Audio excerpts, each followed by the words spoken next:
करनी पड़ती है। क्या आपने कभी तारीख नहीं पढ़ी? जिन लोगों ने भी दुनिया पर हुकूमत की है वो लोग अपने उस्ताद की कितनी कदर करते थे।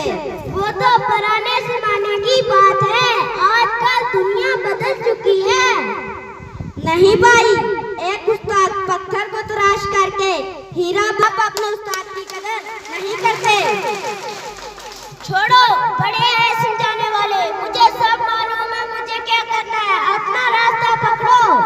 नहीं भाई, मैं आपको लोगों की सोबत में नहीं जाने दूंगा। जाफर, तुम अपने आप जाओगे या कि मैं दूसरी तरह भेजूं? नहीं भाई, मेरे उस्ताद मोहतरम ने मुझे बताया है कभी भी किसी इंसान को गलत रास्ते पर नहीं जाने देना, कुछ भी करके उसे समझाना। तुम क्या लगते हो मेरे? तुम हो कौन मेरी जिंदगी में दखल अंदाज करने वाले? साजिद भाई, अगर आप अपने उस्ताद की कदर नहीं करोगे तो दुनिया व आखिरत में कामयाब नहीं हो।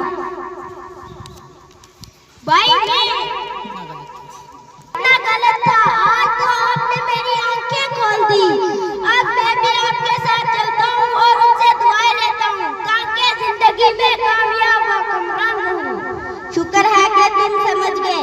उम्मीद है कि आप और लोगों को गुमराह होने से रोकोगे और उन्हें ये बात समझाओगे। Very happy teacher day.